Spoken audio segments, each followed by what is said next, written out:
ஜெபித்து பதில் பெற்றுக்கொள்கிறது எப்படி பிரதர்?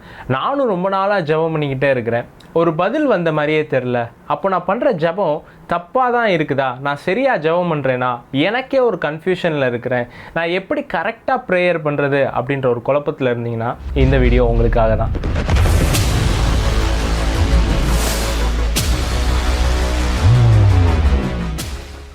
இப்போ தான் ஃபர்ஸ்ட் டைம் பார்த்துக்கிட்டு இருக்கிறீங்க அப்படின்னா சப்ஸ்கிரைப் பண்ணிக்கோங்க.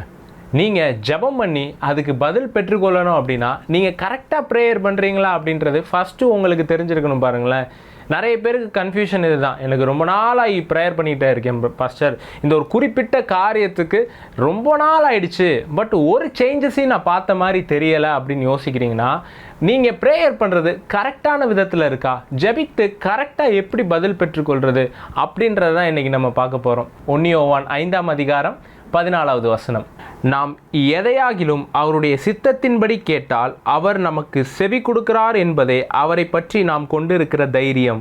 இன்னைக்கு நம்ம 2 விஷயத்தை பார்க்க போகிறோம். ஒன்று, அவர் நமக்கு செவி கொடுக்குறாருன்றது. ரெண்டாவது, அவருடைய சித்தத்தின்படி கேட்டால் அப்படின்றது. ஃபஸ்ட்டு செவி கொடுக்குறார் அப்படின்றத நம்ம பார்த்துடலாம். பிரதர், ஆண்டவர் என் ஜெபத்துக்கு செவி கொடுக்குறாரான்னு தெரில, நான் அவர் என் ப்ரேயர்லாம் கேட்பாரா, நான் ப்ரேயர் பண்ணால் அவர் கேட்பாரா, கவனிக்கிறாரா? இந்த ஒரு கன்ஃபியூஷனுக்குள்ளே நீங்கள் ஃபஸ்ட் இருக்கக்கூடாது. பாருங்களேன், ஏன் ஆண்டவர் உங்களுடைய ஜெபத்துக்கு பதில் அளிக்கிறார் அப்படின்னா அவர் உங்களை நேசிக்கிறார் அப்படின்ற ஒரு ஸ்டேட்குள்ளே நீங்கள் வந்துடணும். அவர் என்னை நேசிக்கிறதுனால என்னுடைய எல்லா ஜெபத்திற்கும் அவர் பதிலளிக்கிறவராக இருக்கிறார் அப்படின்ற ஸ்டேட்மெண்ட்குள்ளே நீங்கள் ஃபஸ்ட்டு வந்தால் தான். ஏன்னா இங்கே என்ன போட்டிருக்குது, அவர் பதிலளிக்கிறாருன்றதை நீங்கள் ஃபஸ்ட்டு தெரிஞ்சுக்கிறது தான் ஒரு தைரியமாக.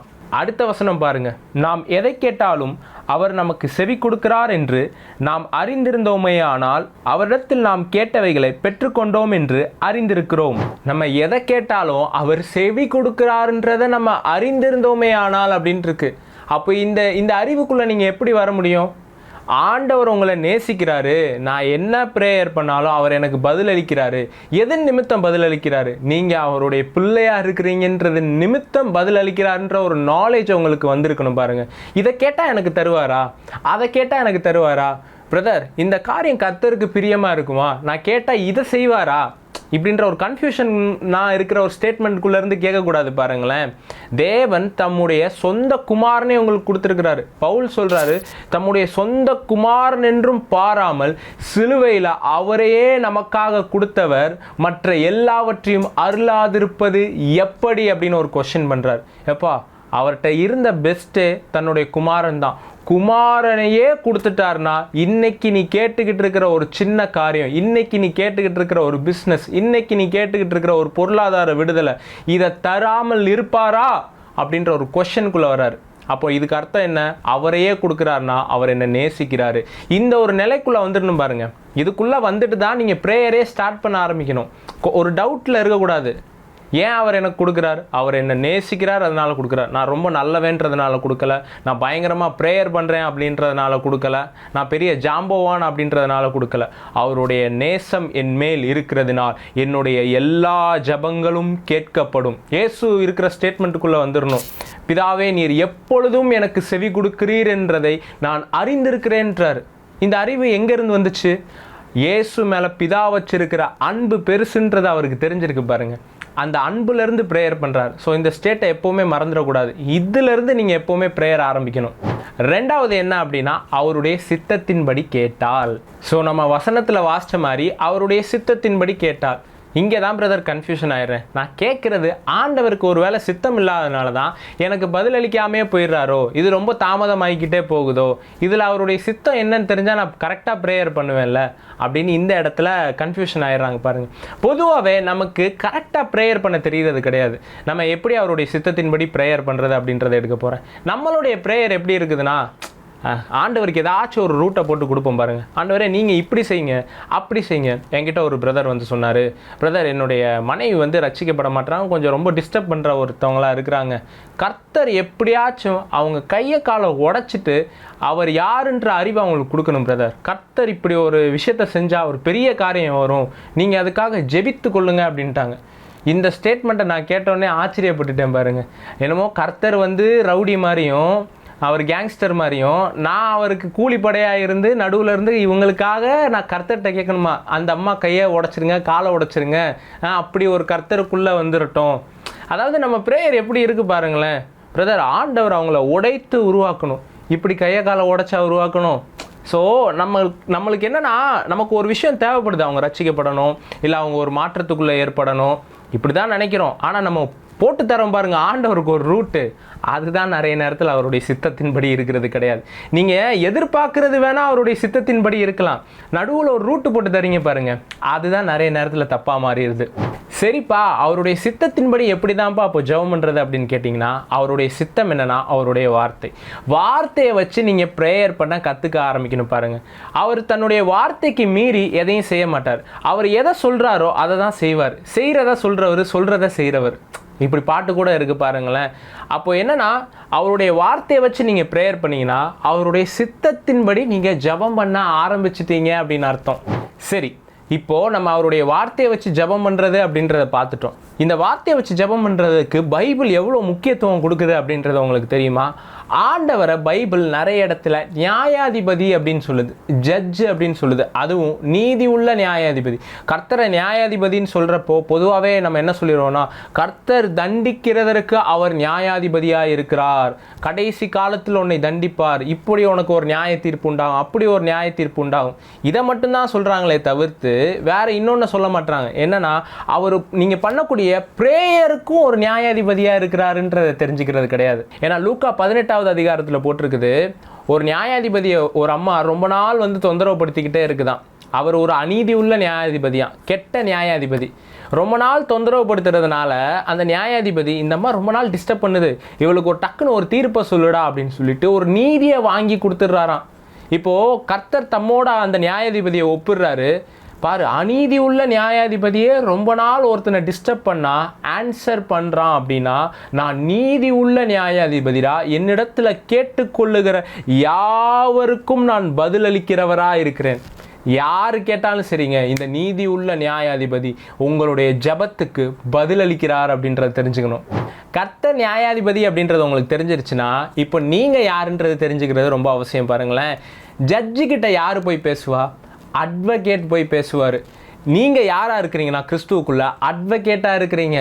இயேசுவை பற்றி வேதவசனத்தில் என்ன போட்டிருக்குன்னா, ஒருவன் பாவம் செய்வானானால் நீதிபரராக இருக்கிற இயேசு கிறிஸ்து பிதாவினிடத்தில் நமக்காக பரிந்து பேசுகிறவராக இருக்கிறார் அப்படின்னு போட்டிருக்குது. இயேசு அது இங்கிலீஷில் என்ன போட்டிருக்குன்னா அட்வொகேட்டாக இருக்கிறாருன்னு போட்டிருக்கு. அப்போ என்ன பண்ணுவார்?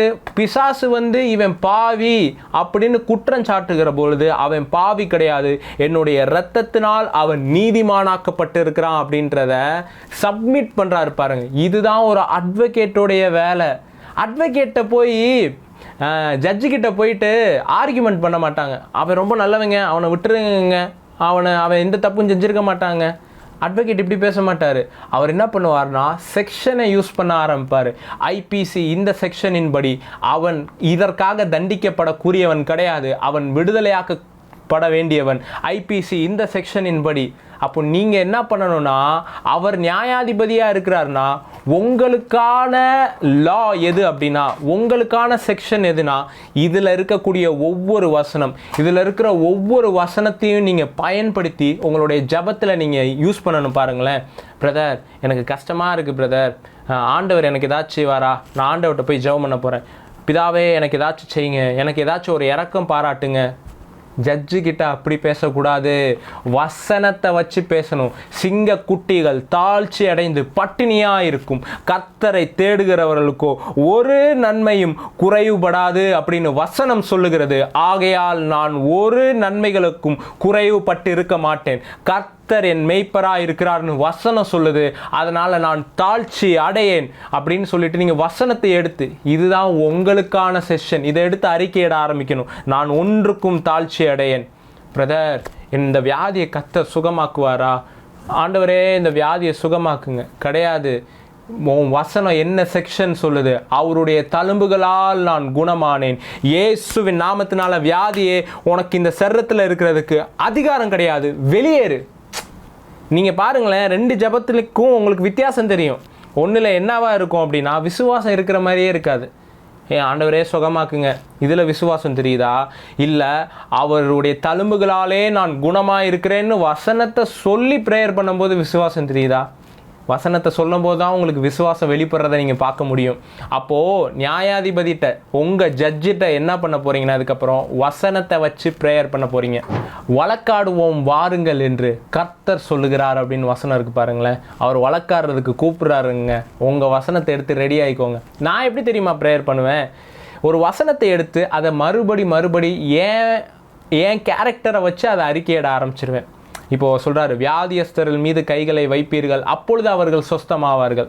அப்போ நான் என்ன பண்ண ஆரம்பிச்சிருவேன்னா, இயேசு கிறிஸ்துவின் நாமத்தினால நான் வியாதியஸ்தர்கள் மீது கைகளை வைக்கும் பொழுது அவர்கள் சுகமாவார்கள், அவர்கள் குணமாவார்கள். இந்த வசனத்தை மறுபடி நான் அறிக்கையிட ஆரம்பிச்சிருவேன். என் லைஃப்பில் ஏதாச்சும் ஒன்று நான் பார்க்கணும் அப்படின்னா அதற்கேற்ற ஒரு வசனத்தை எடுத்து என் ப்ரேயரில் அறிக்கையிட்டு ஜெபம் பண்ண ஆரம்பிச்சிருவேன் பாருங்கள். அது ஒரு கன்ஃபெஷன் மட்டும் கிடையாது, அது ஒரு ப்ரேயராக மாறுறதை நீங்கள் பார்க்க ஆரம்பிப்பீங்க. தொடர்ந்து அந்த வார்த்தையை பேச அதற்கான ஆவிக்குரிய மண்டலம் உங்களை சுற்றி திறக்கப்படுறதை நீங்கள் பார்ப்பீங்க. ஹீலிங்கை பற்றி பேசுகிறீங்களா, அந்த ஹீலிங் ஏஞ்சல்ஸ் உங்களை சுற்றி இறங்கி நிற்கிறத பார்ப்பீங்க. ப்ராஸ்பெரிட்டியை நீங்கள் அறிக்கையிட்டுக்கிட்டே இருக்கிறீங்களா, ப்ராஸ்பெரிட்டிக்கான ஏஞ்சல்ஸ் உங்களை சுற்றி திறந்துருக்கிறத பார்ப்பீங்க. அப்போ நீங்கள் எதை கண்டினியூவாக கன்ஃபர்ஸ் பண்ணிக்கிட்டே இருக்கிறீங்களோ ப்ரேயரில், அது ஒரு மண்டலமாக உங்களை சுற்றி திறந்திருக்கும். அப்போ ஒரு வசனத்தை எடுத்து அறிக்கையிட ஆரம்பிங்க. ஆபிரகாம் கர்த்தரை ஒரு நியாயாதிபதியாக பார்க்குறாரு பாருங்களேன். கர்த்தர் ஆபிரகாம்கிட்ட சொல்கிறாரு, நான் உன்கிட்ட ஒன்றையும் மறைச்சிட்டு செய்ய மாட்டேன், நான் சோதோம் கொமோராவை அழிக்க போகிறேன், அதனுடைய பாவம் மிகுதி ஆயிடுச்சு, இப்போ நான் அதை அழிக்க போகிறேன்னு ஆபிரகாம்கிட்ட சொன்னோன்னே ஆபிரகாமோடைய மைண்டில் என்னென்னா, லோத் அங்கே தானே இருக்கான், நம்மளுடைய சொந்தக்கார பைபிள் அங்கே இருக்கான், அந்த பட்டணத்தோடு சேர்த்து அழிச்சிருவார்னு சொல்லிட்டு இப்போ இந்த நியாயாதிபதிட்ட ஆபிரகாம் ஒரு ஆர்கியூமெண்ட் பண்ண ஆரம்பிக்கிறாரு. அது என்ன ஆர்கியூமெண்ட் அப்படின்றத நம்ம வாசிச்சலாமா? ஆதியாகமம் 18வது அதிகாரம் 23வது வசனம். அப்பொழுது ஆபிரகாம் சவியுமாய் சேர்ந்து, துன்மார்க்கனோட நீதிமானையும் அழிப்பீரோ? பட்டணத்துக்குள்ளே ஒருவேளை 50 நீதிமான்கள் இருப்பார்கள், அதற்குள் இருக்கும் அந்த 50 நீதிமான்களின் நிமித்தம் ரட்சியாமல் அந்த ஸ்தலத்தை அழிப்பீரோ? துன்மார்க்கனோட நீதிமானையும் சங்கரிப்பது உமக்கு தூரமாய் இருப்பதாக, நீதிமானையும் துன்மார்க்கனையும் சமமாய் நடப்பிப்பது உமக்கு தூரமாய் இருப்பதாக, சர்வலோக நியாயாதிபதி நீதி செய்யாதிருப்பாரோ என்றான். இப்போ ஆபிரகாம் என்ன அப்படின்னா, அந்த சோதோம் கொமோராவை அழிக்க போறாரு. ஆபிரகாமுக்கு அதில் நீதிமான்களை அழிப்பார் அப்படின்றதெல்லாம் பிரச்சனை கிடையாது, அங்கே லோத்தையும் சேர்த்து அழிச்சிருவாருன்றது அவனுடைய இருதயத்தில் இருக்குது பாருங்கள். லோத்துக்காக இப்போ கர்த்தர்கிட்ட ஆபிரகாம் ஒரு ஆர்கியூமெண்ட் பண்ண ஆரம்பிக்கிறாரு. துன்மார்க்கனோட சேர்த்து நீதிமானி அழிக்காதீங்க அப்படின்னு சொல்லிட்டு அதுக்கு அடுத்த வசனங்களை வாசித்து பார்த்தீங்கன்னா, ஒருவேளை அங்கே 50 நீதிமான் இருந்தால் அந்த பட்டணத்தை அழிப்பீங்களா அப்படின்னு கேட்குறாரு. கேட்டோடனே கர்த்தர் சொல்கிறாரு, 50 இருந்தால் நான் அழிக்க மாட்டேன்ப்பா அப்படின்றார். அடுத்த ஒரு கேள்வி கேட்குறாரு, 45 இருந்தா, 40 இருந்தா, 30 இருந்தா, 20 இருந்தா, 10 இருந்தா, மாறிக்கிட்டே இருக்கும் பாருங்க. கர்த்தர்கிட்ட கேட்கும்போது 40 அழிக்க மாட்டேன், 30 அழிக்க மாட்டேன், 20 அழிக்க மாட்டேன், 10 பேர் இருந்தால் அழிக்க மாட்டேன்ப்பா அப்படின்னு சொல்லிட்டு கர்த்தர்கிட்ட ஒரு ஆர்கியூமெண்ட் பண்ணி 10 பேருன்ற ஒரு ஸ்டேட்டுக்குள்ளே கொண்டு வந்துடுறாரு பாருங்க.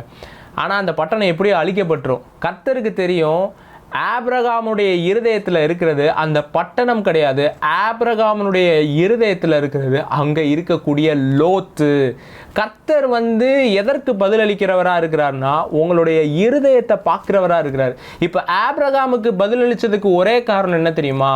ஆபிரகாமை அவர் நேசித்தார். நான் சொன்ன ஃபஸ்ட்டு ஸ்டேட்மெண்ட் என்னன்னா, அவர் என்னை நேசிக்கிறதுனால எனக்கு பதிலளிக்கிறார் அப்படின்றத தெரிஞ்சுக்கணும். இப்போ ஆபிரகாமுக்கு இது தெரிந்ததுனால, நீர் சர்வலோகத்துக்கும் நீதி உள்ள நியாயாதிபதி, நீர் நீதி செய்யாதிருப்பீரோ அப்படின்னு ஒரு கொஸ்டினை எடுத்து ரைஸ் பண்ணுறான். அப்போ ஆபிரகாம் இங்கே அட்வொகேட்டாக மாறுறதை நீங்கள் பார்க்க முடியும். ப்ரேயரில் நீங்கள் சில நேரம் என்னவா மாற முடியும்னா, அட்வொகேட்டாக மாற முடியும். உங்களுடைய வீட்டில் யாரோ ஒருத்தர் மாற வேண்டியது இருக்கும், யாரோ ஒருத்தர் பிரச்சனையை கொடுப்பாங்க, அவங்களுக்காக சில சமயம் நீங்கள் ப்ரேயருக்குள்ளே என்ட்ரு ஆகும்போது அட்வொகேட்டாக மாறி வசனத்தை வச்சு கர்த்தர்கிட்ட சொல்லும் போது அங்கே ஒரு நியாயம் கிடைக்கிறத நீங்கள் பார்ப்பீங்க. இப்போ கர்த்தர் சொல்கிறாரு மோசேட்ட, இந்த ஜனங்கள்லாம் நான் அழிக்க போகிறேன்ப்பா, இவங்க என்னை ரொம்ப கோவமாக்குறாங்கன்னு சொல்கிறப்போ, நீங்கள் தான் அவங்கள இஸ்ரவேல் ஜனங்களை வந்து எகிப்திலேருந்து புறப்பட பண்ணி கொண்டு வந்தீங்க. இந்த வனாந்திரத்தில் அழிச்சிங்கன்னா என்ன செய்வாங்க? நீங்கள் ஆபிரகாம், ஈசாக்கு, யாக்கோபு இவங்களோடலாம் உடன்படிக்கை பண்ணியிருக்கிறீங்க. இந்த வனாந்திரத்தில் அழிக்கிறதுக்கு நீங்கள் இவங்களை கூட்டு வரல அப்படின்னு சொல்லிட்டு கர்த்தர் இடத்துல ஒரு ஆர்கியூமெண்ட் பண்ணுறாரு. கர்த்தர் அதை கேட்குறாரு அப்படின்னு போட்டிருக்குது. நிறைய இடத்துல நீங்கள் பைபிளில் பார்த்தீங்கன்னா அட்வொகேட்டாக மாறி ப்ரேயர் பண்ணதை பார்க்க முடியும். நான் சொல்கிறேன், இதை பார்க்குற உங்களுக்கு ஒரு டைமென்ஷன் திறக்கப்பட போகுது. உங்களுடைய வீட்டில் இருக்கிற யாரோ ஒருத்தருக்காக நீங்க அட்வொகேட்டா மாதிரி ஜெபம் பண்ண போறீங்க. யாரோ ஒருத்தருடைய சூழ்நிலை நீங்க ஜெபம் பண்றது நிமித்தம் மாற்றப்பட போறதை பார்க்க போறீங்க. ஏன்னா நீங்க வசனத்தை வச்சு ஆர்கியூமெண்ட் பண்ண போறீங்க அப்படின்னு அர்த்தம். ரொம்ப நாளா இந்த காரியம் மாற்றப்படாம இருக்கு கிடையாது. இந்த வசனம் இப்படியாக சொல்லுகிறது, நானும் என் வீட்டாரும் என்றால் கர்த்தரையே சேவிப்போம் என்று எழுதியிருக்கிறது. இயேசு கிறிஸ்துவின் நாமத்தினால என்னுடைய வீட்டார் கர்த்தரையே சேவிப்பார்கள் அப்படின்னு வசனத்தை எடுத்து அறிக்கை பண்ணி பாருங்க. இது எஃபெக்டிவாக இருக்கும். இதுதான் கரெக்டாக ப்ரேயர் பண்ணுறது அப்படின்னு நான் உங்களுக்கு சொல்கிறேன்.